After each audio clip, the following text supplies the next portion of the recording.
Et on est parti. Salut et bonne année. Oui, j'étais pas là hier. Bonne année et bonne santé. Plein de codes. Du dev, mais pas que. Du dev, si, quand même. Du Angular, du React, du .NET, du TypeScript. Bref, du bonheur, non? On va continuer notre aventure sur le projet en cours. Même si vous savez, il y a plusieurs sites qui sont en cours de développement. Là, je voulais vraiment initier ça parce qu'on en avait besoin. On en a besoin. Donc l'idée, c'est vraiment d'avancer. J'espère que vous avez passé un bon réveillon. J'espère que vous êtes bien amusés. J'espère que vous avez bien fêté ce nouvel an. Et que vous êtes prêts pour une nouvelle année 2025. On ne sait pas ce qu'elle va donner. J'espère qu'elle sera encore meilleure que l'année dernière. Et j'espère que de mon côté, on fera encore plus de formations, plein de formations, pour toujours plus transmettre cette passion du code et ce plaisir qu'on a à développer ensemble. La passion vaincra, ça sera sans doute le mot de 2025, la phrase de 2025. J'en suis persuadé. Et les moteurs statistiques qu'on appelle IA, eh bien, tant mieux qu'elles existent, mais il ne faut pas qu'elles nous prennent notre travail. Et moi, je reste persuadé qu'elles ne prendront pas notre travail si on est assez intelligent pour pouvoir les utiliser et non pas en dépendre. Voilà, donc c'est aussi un cheval de bataille. C'est pourquoi, petite parenthèse, je tente de plus en plus de ne plus leur parler avec je, avec tu.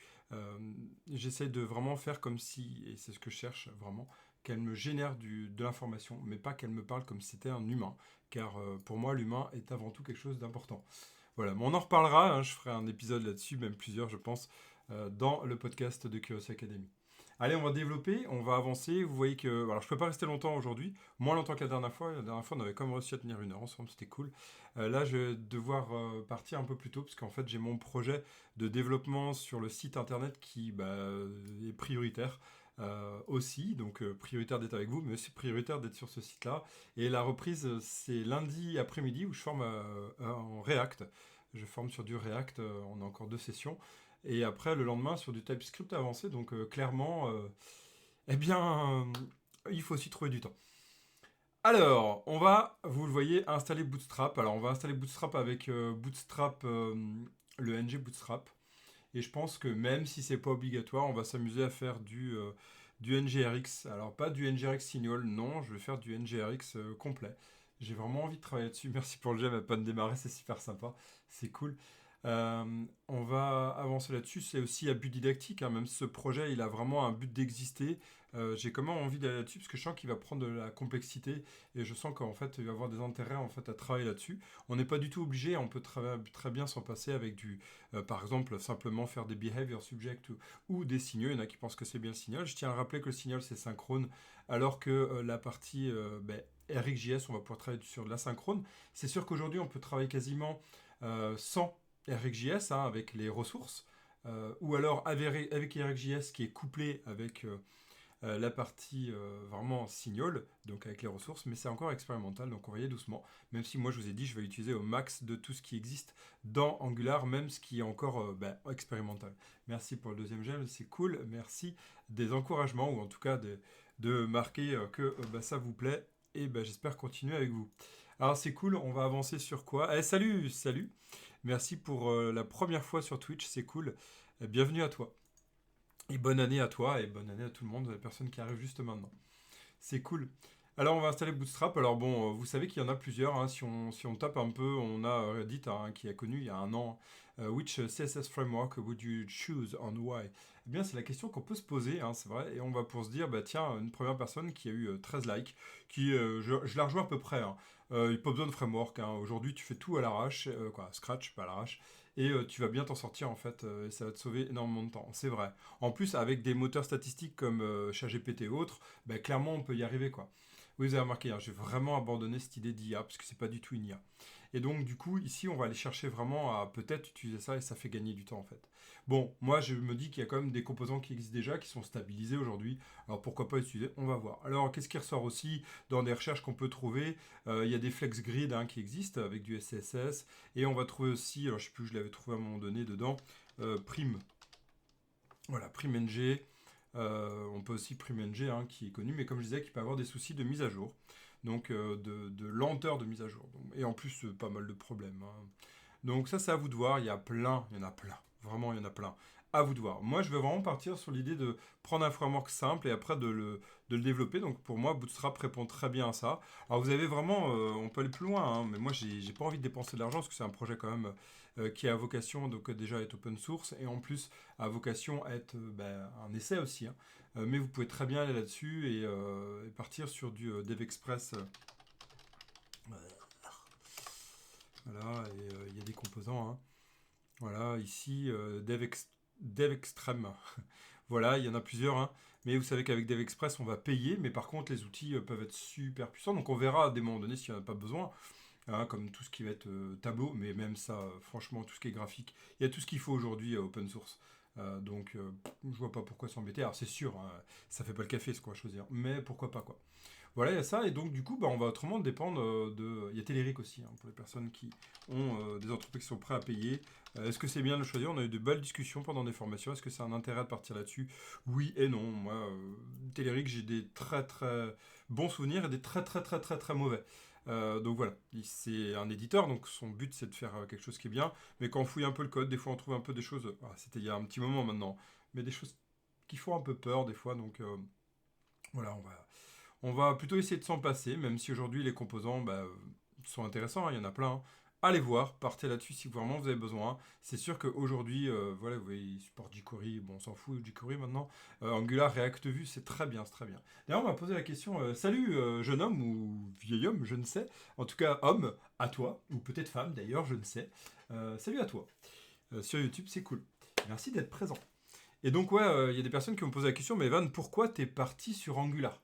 Et pourquoi t'es pas parti sur Vue.js? En fait, alors tout d'abord, c'est parce que c'est un projet que j'ai vraiment envie d'avancer, qui est nécessaire pour l'entreprise. Donc, premier point. Merci pour le troisième j'aime, c'est cool. Allez, on va essayer d'atteindre 5. Et non, surtout pour vous, hein, c'est cool. Merci pour les encouragements et merci pour dire que ça vous plaît, c'est cool. Euh, Qu'est-ce qu'il y a comme question? Bien, c'est vrai qu'on peut se dire, bah oui, je peux découvrir un nouveau. Vue.js, j'avais déjà, il y a 3 ans, je crois que j'avais un objectif de passer sur Vue. Et j'avais commencé à me former, hein, j'avais réussi à faire des projets et tout, je crois que j'avais fait une vidéo là-dessus, bon, c'est ok. Ah, c'est cool pour le quatrième. Et, euh, et en fait, je remarque que je reviens très rapidement à soit quoi? À du Razor.net, à du Blazor, à du Angular, donc voilà, ou du React. Voilà, c'est ce qui revient le plus. Donc aller vers Next. En fait, moi je dis toujours, ça dépend de la stack qu'on a. Et moi, ma stack, s'augmente, hein. J'ai une bonne expertise Angular, une très bonne expertise en .NET. Clairement, autant aller vers d'abord la stack qu'on aime. Après, c'est sûr, il y a toujours cette volonté d'aller découvrir de nouvelles stacks, et ça c'est cool, clairement. Mais aujourd'hui, je trouve que Vue, c'est pas encore ça. D'ailleurs, si on va voir Google Trends, on va voir, hein, aujourd'hui. Je sais pas où c'en est, enfin début janvier 2025, on va aller voir. Si je tape Angular, voilà, Angular. C'est la recherche, mais on va aller voir. Donc depuis moins d'un jour, non, c'est pas ça qui est intéressant. On va faire sur les 5 dernières années, voilà, ça va être intéressant. Voilà, on voit que oui, c'est un peu en baisse, hein. C'est vrai que c'est en baisse, hein. Quand on voit la courbe, elle est quand même en baisse, hein, malgré tout, hein, c'est clair net. On voit que l'intérêt n'est plus là, autant. Mais en vrai, on part de quoi? Il y a eu un très grand intérêt en 2022 avec les nouvelles sorties là. On était à 96 de recherche et là on descend un peu, normal parce qu'il y a eu la grande hype et puis ça remonte, ça redescend. Donc on voit bien que là il y a une hype qui est arrivée, puis là ça stabilise, c'est cool. Ouais, le Rust, oui, pourquoi pas. Je veux dire, moi ça fait partie de mes to do, découvrir, mais c'est pas pour ça que je vais faire un projet là-dessus, voilà. C'est bien de découvrir de nouveaux langages, c'est clair et net, mais c'est pas vers là que je vais aller. Puis j'ai envie d'aller découvrir Python, ça fait un moment que je le dis. Voilà, chez lire du Python, il n'y a pas de problème. Mais d'aller dev avec, pourquoi pas. Puis après, avec du Django, tout ça, c'est cool. Ouais, c'est super. Mais après, l'idée, c'est d'avoir aussi sa stack qui se développe. Et Angular est toujours de très grande actualité. Je le vois avec les formations que j'ai pu donner. Angular avancé, ça a été vraiment. Je sais plus, j'avais dit combien de pourcentage, mais c'est assez impressionnant. On n'est pas loin des 3 quarts des formations que j'ai pu donner l'année dernière. Pas des 3 quarts, mais 60-65%. Faudra que je refasse les stats. Donc je tape ça, je tape React. Hein, on va voir React. Voilà. On voit que c'est exactement les mêmes gains d'intérêt, hein. Ouais, vous allez me dire, ouais, c'est plus haut. Ouais, bon, après, les combats, qui c'est qui est la plus grosse, personnellement, moi, ça m'intéresse pas. Mais c'est juste pour voir l'intérêt qu'il y a. Alors, en fait, les intérêts de recherche, ça veut pas dire qu'en fait, il y a une plus grande hype d'ailleurs, hein. On peut l'analyser d'une façon, c'est que c'est plus compliqué React, hein. On peut le voir aussi comme ça. Il y a plus de recherches, donc plus compliqué. Puisqu'en fait, il faut faire pas mal de recherches pour arriver à ses fins. On peut le rechercher aussi comme ça, hein, l'analyser comme ça. Angular, c'est plus simple. Je fais exprès d'inverser la balance. Mais c'est un point d'intérêt en tout cas de voir sur la recherche. Mais ça peut être aussi analysé comme, mais en fait, vu qu'on dev moins, eh bien, il y a moins de recherche. C'est les deux, on ne peut pas savoir. Mais on va partir de s'équilibrer entre les deux, quoi. Ok, puis on va taper sur Vue.js. Vue.js. Voilà, Vue.js. Alors, c'est toujours pareil lequel. Et là, on découvre, ouais, bon, on va peut-être changer, on va peut-être mettre Vue, voilà, Vue.js Application, pour être bien dans la comparaison. Voilà, bon. Et puis, bah, on découvre ça aussi, hein, c'est que, bah, toujours pareil, dans cette réflexion, on est sur un gain d'intérêt qui diminue. Alors pareil, est-ce que c'est par rapport aussi à moins de recherche qu'on peut le poser aussi avec les moteurs statistiques comme ChatGPT, Claude et tout ce qui s'ensuit, hein, tous ceux qui font les concurrences. Clairement, ça peut être ça aussi. Il y a moins besoin de recherche pour avoir ce qu'on veut aujourd'hui. Je pense que ça va être aussi ça. Hein, c'est que il y a ça aussi qui est à prendre en compte, hein, dans la réflexion. Donc en fait, on ne sait pas. Mais ce qu'on peut dire, c'est que quel qu'en soit le fait qu'il y a les moteurs statistiques aujourd'hui, de génération statistique, les LLM, eh bien on voit quand même que les trois sont vers une baisse. Et que Vue.js est une niche comparée à React ou Angular. Donc si on veut trouver de l'aide, eh bien clairement, ben, il y aura plus de difficultés à trouver sur Vue.js. Voilà. Et c'est un système qui en plus a un cercle vertueux comme vicieux. Hein, c'est ça le problème. Donc c'est toujours une réflexion. Et voilà, moi le peu que j'ai codé avec Vue.js, j'ai pas trop aimé. C'est un goût. C'est un goût. En soi, si à un moment donné, demain, on me dit, écoute, j'ai une presta pour toi, avec un projet super intéressant pour sauver la planète, j'en sais rien, ou des sujets qui me plaisent, et c'est en Vue.js, bah vas-y, pas de problème, hein, c'est un grand plaisir. J'ai aucune inquiétude à rentrer dans le projet, vu que je connais Angular et React, quoi. Angular et Next React. Quoi, plus React que derrière Next. Voilà, donc c'est une vraie réflexion, et aujourd'hui, je choisis ça. Alors pourquoi .NET derrière? Vous allez me dire, bah, c'est pareil, Evan, tu connais TypeScript, tu maîtrises bien TypeScript, tu peux faire du Nest. Oui, c'est vrai. Donc tu aurais une full stack sur JS TypeScript, donc TypeScript, et pas de problème. Bah oui, c'est clair. Mais aujourd'hui, je sais que .NET, déjà de une, je l'affectionne énormément depuis 22 ans, 23 même exactement, même 24 depuis qu'il est arrivé, avant la version 1. Et clairement, j'ai toujours adoré .NET, donc il y a ça aussi. Et puis, deuxième point, il y a aussi le fait que j'ai envie de continuer à découvrir .NET par rapport à sa nouveauté, donc c'est aussi l'intérêt de partir là-dessus. Deuxièmement, mon associé Anthony est sur .NET et c'est un expert .NET, donc ça aide aussi. Bah, dès qu'il aura du temps, il rejoindra le projet. Et la dernière partie, eh bien, c'est que Node.js par rapport à .NET, bah, niveau benchmark, bah, toujours à se questionner. Est-ce que je veux travailler sur un, un moteur un runtime, hein, qui est aujourd'hui multiplateforme dans les deux cas, et sur laquelle bah, je sais qu'il y en a un, il est mono-thread, l'autre il est multi-thread. Voilà, c'est toute la question à se poser. Donc moi, je suis vraiment fait ces choix-là par d'abord goût, mais d'abord et avant tout par rapport au fait que ma stack, elle est d'abord assurée là-dessus. Donc j'allais développer beaucoup plus rapidement. Voilà pourquoi. Mais voilà, c'est exactement Nicolas, je suis tout à fait d'accord avec toi. Découvrir c'est cool, mais à force, on n'apprend rien. Quoi, moi, je pense, je partage pas totalement ton point de vue. On apprend parce qu'en fait, plus on découvre de langage, plus on apprend des façons de penser. Des librairies aussi, comme RxJS qui fait toujours peur à tous les devs Angular voilà, qui ont encore des difficultés à rentrer dedans, et je le comprends. Mais ça aide aussi à ouvrir son esprit, parce qu'une façon de penser, c'est aussi un langage. C'est comme les langages d'ailleurs, les langages humains, hein, et les langages animaux d'ailleurs. Plus tu sais parler de langue, plus ta pensée est différente en fait. Donc je partage pas totalement, mais je vois ce que tu veux dire. On s'éparpille en tout cas. Moi c'est comme ça que je le comprends ce que tu dis. J'ai la réflexion, je choisis deux ou trois technos que j'aime bien et j'apprends à fond. Bah ouais, c'est exactement ça. Moi c'est comme ça que je fonctionne. Et puis de temps en temps, je vais m'amener à, je veux dire, une ou deux technos que je vais aller découvrir vraiment pour soit la hype, soit pour comprendre, soit pour, bah oui, pour amener un peu de nouveauté. Mais je ne veux pas m'éparpiller parce que pareil, après pour la maintenabilité de tous ces technos, bah, ça devient difficile. J'aime pas l'homogénéité pure qui est que une techno, mais j'aime bien quand même qu'il y ait deux, trois technos, pareil, quatre, grand max. Et nous, on est une petite boîte, hein, on n'est pas 150, voire 500, hein, donc, voire 1000, etc. Donc on a besoin de se restreindre aussi. Voilà, après, c'est des avis, hein. Ça dépend dans quelle phase vous êtes, et ça dépend si vous êtes en entreprise, si vous êtes en train de faire du dev à côté quand vous regardez cette vidéo, voilà, à vous de voir. Mais c'est un grand débat. Moi, voilà pourquoi, en tout cas, j'ai choisi Angular avec .NET, même si derrière il y aura du MAUI, même si derrière, donc du coup, du Android, hein, et de l'iPhone, même si derrière il y aura donc toute la partie WebAssembly aussi qui sera présente. Donc vous voyez, il y a quand même multi-techno, mais centré sur des moteurs dédiés, des frameworks dédiés qui m'aident à bien gérer ça. Il y aura du Socket.io qui est transformé non plus en Node.js mais avec Signalair. Donc vous voyez, il y a quand même cette réflexion-là.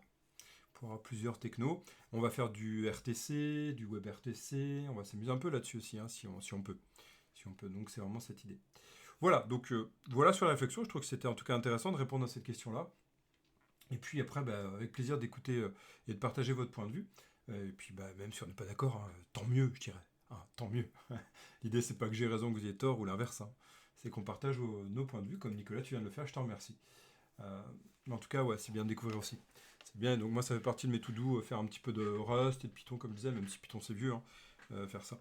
Pour aller voir un peu, je commence à vraiment avoir envie, ouais, Rust, Python, tout ça. Ouais. Et puis je m'étais dit aussi, parce que ça hype pas mal en ce moment, mais c'est pas pour ça, mais c'est que ça a amené ma curiosité, c'est de me dire, tiens, faire un vrai langage fonctionnel. J'en avais fait pendant mes études en licence, j'avais découvert Lisp, mais c'est tellement vieux, je suis vieux, mais c'est tellement vieux quand je suis pas tellement vieux, mais quand même, que je me suis dit, en fait, j'aimerais bien le redécouvrir. Parce que JavaScript est un langage semi-fonctionnel, .NET va vers du semi-fonctionnel. Voilà, c'est toutes ces questions-là que j'ai envie d'aller pousser aussi. Et pourquoi pas cette année, on verra suivant mon temps. Python, ça fait 2 ans que je disais que je vais le faire, et que j'allais le faire, je ne l'ai pas fait encore.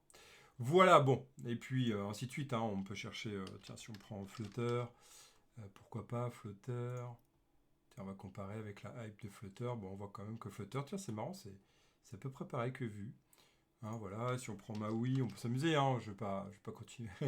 J'adore. Ah oui, mais là c'est un peu plus dur. Maui, terme de recherche, ça n'a rien à voir, mais voilà. Ah, il y a une hype, on sait pas pourquoi là, en 2023, trop bien. Voilà, on peut s'amuser. Ou faire du Angular avec WebAssembly. Oui, tout à fait, hein, tout à fait, tout à fait, ça fait partie d'ailleurs des points d'analyse de performance en fait, où quand tu vois que tu as des sujets où tu as beaucoup besoin de travailler sur les performances, sur un calcul qui peut demander vraiment beaucoup de temps, des calculs statistiques, de travail décisionnel, quel qu'en soit, en fait, vraiment une grosse analyse, ne le fais surtout pas en JS, quoi. Déjà, tu le fais pas en JS dans ton code synchrone, ça c'est la pire erreur, quand on connaît, hein, j'entends, quand on connaît pas, on ne sait pas qu'on fait l'erreur. Donc soit tu as utilisé derrière toute une partie WebWorker, ou alors en effet en WebAssembly, clairement. Ouais, clairement. Et là, ce qui est génial avec la WebAssembly, c'est que tu peux le faire en C++, en C, tu peux le faire en C Sharp, tu peux le faire, voilà. Tu n'es pas obligé d'utiliser d'ailleurs Blazor. Hein. Blazor, c'est un framework pour faire du SPA.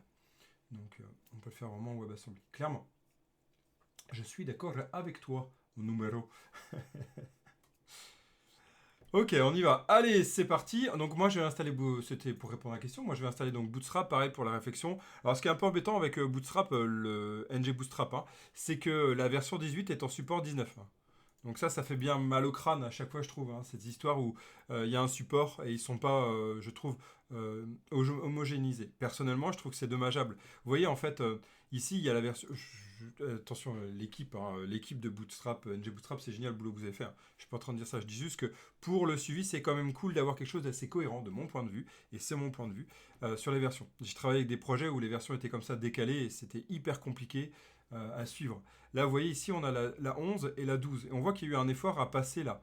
Parce que c'était la 5 qui est passée, mais ils sont restés en 13. Ben, pourquoi pas l'avoir passé, vous voyez, à sauter d'un cran. Comme ça, en fait, on était en 13, 13, 14, 14. Ça a évité ça. C'est ce qui s'est passé d'ailleurs avec ma script. Hein.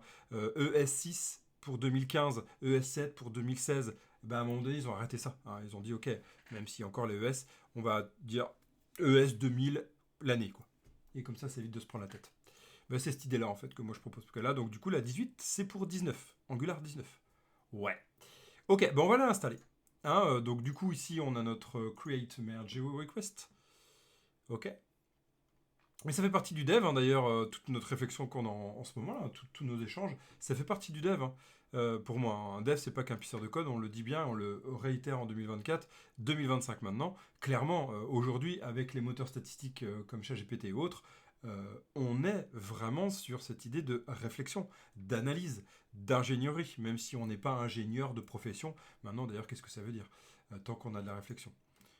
Les ingénieurs, ils apprennent juste des process. Hein. Et à fonctionner process, c'est tout, de mon point de vue. Ah ouais, je vais me faire des ennemis, je le sens. Respect à tous les ingés. Respect à tous les ingés. hein, vous avez fait un sacré boulot. Surtout 5 ans d'études, c'est costaud, voire des fois plus. Ok. Donc c'est bon. Ma merge request est là. Je vais repartir sur du coup ici. On est sur ma main. Ici, j'ai un git ignore. De toute façon, je ferai un change. Ok, je vais arrêter ça. Voilà. Et oui, bah voilà, c'est bon. Mon disque dur s'est réveillé. Je vais mettre sur git bash. Ok. Git fetch. Et git switch 4. Voilà. Ok. Bon, voilà, il a rajouté ça. C'est cool. Alors avant de continuer, quand même, on a oublié de faire un truc que j'aurais dû faire. J'entends pas fort. Ah bah c'est bien que tu me le dises, excuse-moi. Pourtant, mon micro était pourtant très proche. Non, j'arrête les conneries. C'est bon là, tu m'entends mieux, Nuke. Tu m'entends mieux. Pourtant, je parle fort. Faut que je vois comment je l'ai réglé. Non, il est réglé à max sur OBS. Tu m'entends mieux là? Autrement, augmente ton son. Hein. Non, écoute. Ah, c'est mieux, putain, c'est dingue. Pourtant, je suis juste à côté, quoi. Je suis vraiment juste à côté. Bon, je verrai pour les filtres, c'est peut-être derrière. Pourtant, mon OBS, il est à max. Bah, merci en tout cas du feedback. Euh, ouais, je sais pas, faudra que je vois. Parce que pourtant, je suis à max. Je monte pas en saturation, non. Bon, merci en tout cas.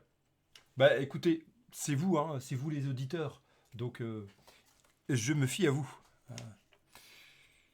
Ok, donc bah, si c'est mieux, c'est essentiel. Attends, je vais peut-être le baisser encore un peu, comme ça. Est-ce que c'est bien là? Est-ce que c'est plus agréable? Ouais.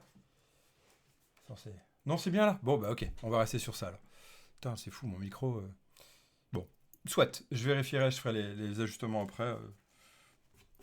C'est le live. Ok, on y va. Donc là, il y avait un petit point en fait qu'il fallait régler, regardez, que j'ai remarqué la dernière fois que j'ai oublié de faire. C'est ici, quand je fais mon npm start. Ouais, bah avec plaisir. Puis de toute façon, dans la vidéo qui sera enregistrée, ça se ressentira aussi. Donc cool. Merci beaucoup. Qu'est-ce que tu fais? Je suis pas dans le bon endroit. Voilà, il ne m'avait pas passé. Front-end. Voilà. Et hop, voilà. Il va me le dire en fait. Il y a un point que j'ai oublié de faire. Ok, bon, pour dévoiler, il va me le dire. En fait, j'ai créé mon projet avec ng generate app. En fait, vous pouvez, dans la version Angular 19, générer. Et merci pour.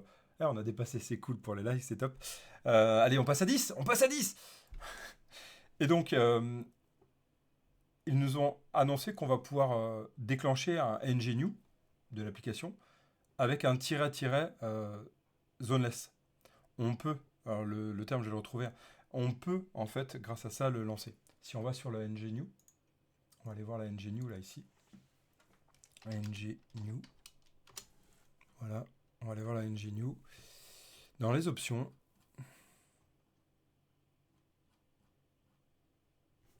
non, je sais pas s'ils l'ont mis là, voilà. On peut activer le tiret experimental zoneless directement. Si vous activez ça, vous allez en fait pouvoir enlever tout ce qui est Zone.js. Mais vraiment tout bien proprement. Ça le rajoute dans la partie appconfig et ça l'enlève de AngularJSON. Ok? Donc ça, c'est ce point à connaître. Donc on va aller voir. Ici, en fait, regardez, il me le dit. Alors, génial, là, il me le dit pas. Ah bah ici, il faut que je le lance. Quand je vais le lancer, voilà. The application is using zoneless, ouais, but it's still loading Zone.js. Donc voilà, c'est le problème. Pourquoi? Parce qu'en fait, j'ai oublié soit de l'activer comme je vous ai montré, soit de l'enlever. Donc on va arrêter ça. Moi, j'aime bien l'arrêter dans les grands changements, même si en soi, il est capable de s'auto-recharger. Hein. Ici, je vais dans le SRC, ici, dans le AngularJSON. Voilà, il faut le virer de polyfill. Voilà, c'est le point important. Et vu que vous faites des tests unitaires, j'imagine, on va en faire nous aussi par la suite, eh bien, il faut le virer de là. Voilà, pour être sûr. Et donc là, quand on va le lancer, tout va bien se passer. Voilà, c'est le point clé, parce qu'on est encore en cours de passation. Hein. Par la suite, tu n'auras plus besoin de faire ça. Hein. Évidemment, je dirais. Voilà, il est en train de se lancer. Because it config has changed. Ok. Hello. Alors, qu'est-ce qu'il me dit? Ah, ça y est, putain, il en a mis du temps à charger. Voilà, mon app est là. Hop, toute jolie, j'ai rien changé. Hein. C'est normal, on est au début. Ok. Bon, super. On va installer donc mon Bootstrap. Enfin. Mais je vous ai dit, il y a aussi dans ce projet plein de phases de réflexion, donc c'est avec plaisir d'échanger. Et des fois, bah, vous dire, bah non, Evan, moi je fais comme ça. Avec plaisir, on réfléchira ensemble. Hein, on fera des schémas, on pourra. Et réfléchir. Ok, donc là on y va, ça c'est bien. Donc ça c'est le premier point, a été corrigé. Donc automatiquement je commit ici. Remove zone JS. Voilà. Il aurait fallu faire normalement une merge request pour ça. Bon, on va pas non plus chipoter à ce point-là. On y va. Donc là maintenant, qu'est-ce qu'on va faire? On est sur le NGNU, on va supprimer ça. Là, on va supprimer ça pour l'instant, c'est pas important. Ici, voilà. Et on va prendre mon bootstrap et on y va, ngadd. Hein, donc, si vous faites d'ailleurs des installs d'applications, de librairies, hein, je vous invite vraiment à passer là-dessus. On en parlera très prochainement. Ok, donc là pareil, dans le doute, reboot. Hihi. Donc là, moi, je vais aller installer ça. Il va me demander est-ce que tu es vraiment d'accord. Oui, je suis d'accord. Voilà, bon voilà, super. Bon, vous vous souvenez, ça m'a mis un petit peu de temps, lié au fait que je suis sur mon DD qui soi-disant est rapide mais qui ne l'est pas. Voilà, bon, yes, normal. Voilà, donc la 18 de NG Bootstrap, hein, c'est pour Angular 19. C'est les pires dependencies, ce qu'on appelle. Hein. Bon, bah là, vous pouvez prendre un café. Moi, je vais boire un coup. Ah, voilà. Donc, c'est normal, il update le package JSON, c'est super. Donc là, toute la réflexion va être de ce qu'on va mettre dans notre NG Bootstrap. C'est-à-dire ce qu'on va mettre en tant que Bootstrap. Vous savez, le Bootstrap, le principe, c'est d'avoir un container qui contient tout ce qu'on va mettre en place. Et puis après, à l'intérieur, on va pouvoir avoir des grids et assembler avec des rows. Ok, donc ligne, tout ça, tout système ergonomique, hein, qu'on appelle la grille ergonomique. Vous savez, hein, qui est séparé en 12 parties, et ces parties-là sont les colonnes. Ok, et après, suivant le viewport, on va pouvoir dire MD, XL, etc. Donc c'est ça, en fait, qu'on va aller travailler. Donc ça y est, c'est installé. On va aller voir ce qu'il nous a installé, on va aller dans notre... on va aller voir tout ce qu'il nous a installé. Alors ici, eh bien, normal, il nous a installé dans les dependencies, logiquement, le bootstrap. Ok, donc ça c'est tout à fait logique. La ng bootstrap ici, puisqu'il y en a besoin pour les composants qu'on va générer, c'est normal. Un switch sur Dino, ouais, clairement, ouais, mais je suis tout à fait d'accord. Mais je switcherai pas sur Dino là par rapport à ce que je t'ai dit. Mais clairement, on peut passer sur Dino, ouais. En effet. Dino qui est en version 2 de mes souvenirs, hein, si je dis pas de conneries. Il est passé en 2 hein, il y a pas longtemps. Dino, je suis l'actu. Dino, mon petit Dino. Eh ben ouais, hein. Et ouais, tout mimi. C'est tout mimi. Voilà. Ouais, bah c'est cool ça. Ouais, normalement, si je me souviens, d'ailleurs, il est dev en Rust. Ouais, c'est ça. Dev en Rust. Ça, c'est cool. Et on dev en TypeScript, c'est... Yes. Ouais, bon, après, c'est cool. Hein. Ça améliore les performances, puis c'est que l'ECMAScript, c'est de l'ESM direct. C'est clair, c'est mieux. Mais là-dessus, de mon côté, j'en ai pas besoin, en fait, hein, sur cette partie. Mais clairement, ça peut être une piste, en effet. Ça peut être une piste, et pour la stack dont on parlait, full TS, clairement. Je te rejoins à 100%. Là-dessus, go, hein, même, hein, je dirais. Surtout en 2.0, quand on montre une stabilité et surtout une envie d'avancer de Ryan Dahl et de toute son équipe et de toute la communauté open source. Yes. Ok. Alors, qu'est-ce qu'il nous a rajouté d'autre dans le TS? Ici, TS app. Voilà, mis à jour. Main server, c'est cool. Voilà. Et puis, on va aller voir dans le main. Ici. Ouais, bah c'est bon, il n'a pas fait énormément de mises à jour ici, ok. Et dans mon application ici, dans mon index, ce que je vais pouvoir faire, en fait, il y a différents choix, comme je disais. Il y a différents choix. Vous savez que de base, en fait, on va se placer sur un système comme ça. Main. Alors, normalement, hein, attention, normalement, c'est ça. Hein. Si on doit vraiment respecter. Dans Angular 14 donc 13, on va dire, à partir de 13 et avant. C'était génial, en fait, parce qu'on pouvait avoir plein de trinodes. C'était juste un régal. Moi, personnellement, je militais pour ça. Mais hélas, ils ont fait un autre choix. C'est comme ça. Et donc, on pouvait avoir plusieurs trinodes ici, c'était cool.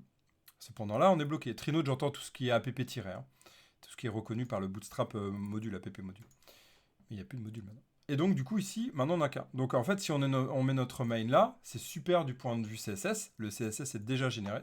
Mais par contre, en fait, l'inconvénient, c'est que si je veux mettre ici un header et si je veux mettre un footer, je vais être bloqué, en fait. Si je veux le rendre dynamique, j'entends. Si mon header et mon footer sont statiques, no problem. Mais sinon, ça va être un peu plus compliqué. Alors, je pourrais y arriver par du JS, donc du Angular, du TypeScript, quoi, hein, qui va aller interagir avec ce qui n'est pas dans Angular. Oui, mais si je veux que tout soit connu par le Trinode, c'est-à-dire à partir d'APP Route, eh bien, je vais le mettre dans APP Route. Donc là, on va être un peu bloqué sur cette façon de faire, que je n'aime pas, mais c'est comme ça. C'est que APP Route, ici, va être, en fait, mon application, donc vraiment mon index HTML, ça veut dire. Donc ici, dans mon app HTML, je vais supprimer tout ce bordel qui sert à rien, surtout de mettre du CSS. Ça fait combien d'années que je le dis qu'il faut qu'ils arrêtent. Surtout pour les juniors, quoi, en fait. Il faudrait qu'ils arrêtent vraiment cette bêtise. Enfin, franchement, mettre du CSS là-dedans, mais à chaque fois, ça m'énerve. Vous me voyez râler à chaque fois, mais c'est pas grave. Ok, voilà, parce que ça prend des mauvaises habitudes aux juniors, mais c'est pareil partout. Hein, dans Razorpage, c'est pareil. Ils nous le disent de supprimer, mais c'est pareil. Quand on va apprendre, il faut apprendre bien. Voilà, et donc du coup ici, on va mettre notre routeur Outlet ici. Voilà, pour changer. Ok, donc là, ce qu'on va faire ici, on va mettre un class, et on va mettre ici un container, et on va mettre un fluide. Fluide, c'est-à-dire qu'il prend 100% hein, pour tous les viewports, en fait, quoi, toute la partie taille de viewport. Et sinon, on peut faire des containers -lg, etc., md, etc. Voilà, on est prêt là-dessus, et on va tester vite fait pour voir si ça fonctionne. À la fin, ouais, c'est ça, ça fait une demi-heure. Il est quelle heure? Ouais, je vais devoir y aller là. Donc au moins tester ça. Donc on se met là. Non, c'est pas lui, non, c'est pas lui, non, c'est pas lui, c'est lui. Voilà. On va aller sur le Getting Started. Guide. Il nous dit quoi? Oui, ok. Et tout setup, on pourra le setup après. Ça, on verra après. Hein. On pourra enlever les animations si on veut. Vous voyez qu'en fait, il y a des points qu'on peut charger au démarrage, hein, qui sont vraiment pratiques, qu'on va pouvoir paramétrer en fait. Ok, blablabla. Ça nous servira plus tard. Ok, on pourra faire de l'internationalisation, ça c'est cool. Avec Angular 18N, on verra plutôt que ça, on verra. Plutôt que du 18N, on en reparlera de ça. C'est toute une discussion. Nous, ce qu'on va tester, c'est qu'on va juste faire une petite alerte comme ça, juste pour voir si tout est ok. On va sur notre API, hein, ici, les exemples. Ici, il y a le code, c'est assez bien fait. Hein. Et on a ici notre module. Et oui, ils sont encore en module, ils n'ont pas changé là-dessus. Vous savez, c'est comme matériel. Ok, donc on va juste faire apparaître ça, juste pour voir si c'est ok. Juste voir ça. Tiens, peut-être celui-là en vert, ça peut être pas mal. Fort, alerte. Ah oui, c'est vous qui cliquez sur tous. Non, non, on va juste prendre le point. Voilà. Juste pour tester que tout est ok. Ah bien, Coco. Voilà. Je le mets là, à l'arrache. Voilà. C'est normal qu'il ne fonctionne pas, puisqu'en fait, ici, dans l'alerte, il nous faut mon NGB. Ok, ça paraît normal. Vous savez qu'on est donc du coup on est en standalone. Je dis pour les personnes qui arrivent par cette vidéo, hein, on est en standalone. Donc ici, on va le mettre à cet endroit-là, c'est-à-dire dans l'import de notre composant. Mais voilà. Ça de toute façon, c'est à chaque fois pareil avec VS, c'est pas grave. Ne vous inquiétez pas là-dessus. Si vous débutez dans Angular, et donc du coup dans tout ce qui installe, vous le prenez ici. Il faut faire la première install manuelle, puis après petit à petit le cache va se mettre à jour et ça va être reconnu. Ok. Voilà, il va arrêter de pleurer. Ici, on va le lancer. Voilà. Et on va faire du coup npm start. Ouais, vous savez, je vais me faire un ngserve ni ngdev. Ah, mais il fait chier, c'est pas bien mis au bon endroit. C'est bon, on va le faire là, npm start. Voilà. Ok, et si on voit, on a gagné, puis on peut partir. Hein. On se reverra la semaine prochaine. Après, parce que donc, comme je vous disais, la semaine prochaine, c'est 4 jours de formation. Ouais, c'est ça. Donc, 3 jours en tout, mais sur 4 jours, étalé sur 4 jours. Ok, on va voir notre application. Elle va mettre un petit peu de temps à charger, mais une fois qu'elle sera chargée, ça sera cool. Voilà. Allez. You can do it. Ouais, bah c'est bon, on a gagné. Better check yourself, but you're not looking too good. Ok, bah on a gagné. Voilà. On a fait l'install. Vous voyez que l'install est simple. Ici, on a un mélange en fait de composants déjà proposés par ng Bootstrap et en fait bien du Bootstrap normal. C'est ce qu'on a fait du côté app HTML ici avec notre container fluide. Et on le voit d'ailleurs hein, dans notre container fluide, ici on le voit que ça s'est mis. D'ailleurs, je le remontre, c'est-à-dire qu'ici si je fais un container normal, vous savez qu'il va prendre en fait pas la même place. Vous voyez qu'il ça y est, il a un margin sur les côtés. Hein.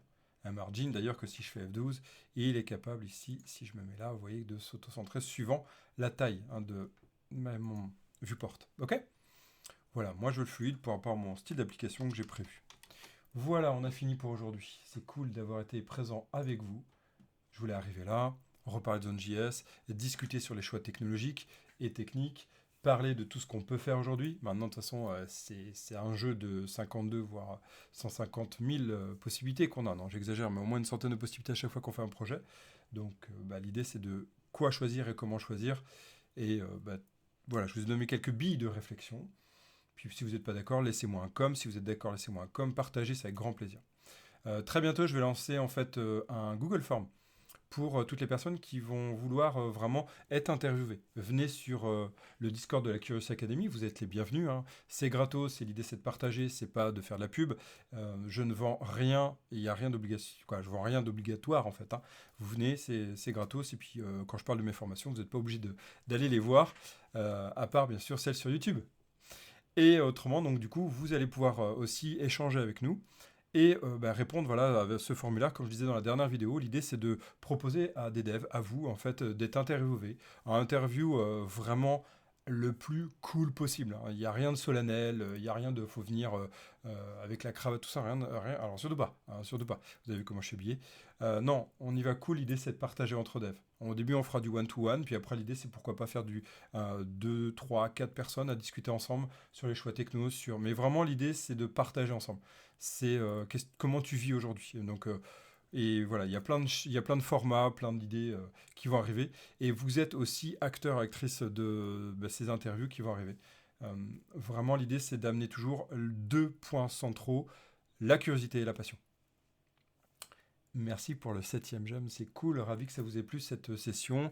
Je vais être obligé de m'arrêter là pour les raisons dont je vous ai parlé par rapport au site qui est d'ailleurs ici, vous le voyez pour les personnes qui ont le grand écran, vous voyez ici là, et je vais dev juste après là dès qu'on aura arrêté. Donc merci d'avoir été présent avec moi, merci à toutes les personnes qui étaient là, c'est cool pour ce début d'année, on démarre bien. Je vais réactiver encore plus les vidéos. Tenter d'être présent au moins une fois par semaine, vraiment, c'est un engagement que je me donne. On devra compter donc minimum 52 fois. 52 fois, à part les vacances. Donc on enlèvera les vacances, ça ne fera pas 52 fois.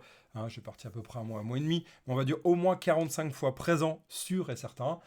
C'est un engagement que je prends avec vous aujourd'hui. Bon, je vais tenter de m'y tenir à max. À part les maladies, c'est que je ne maîtrise pas, mais autrement, je vais tout faire pour être présent au moins une fois par semaine. Merci. Une nouvelle fois, on entame bien l'année 2025. Codez bien, avancez bien et restez et devenez, bref, la curiosité vaincra. Ciao. Bonne journée, bonne fin de semaine, bon week-end et à la semaine prochaine. Ciao, ciao, normalement vendredi.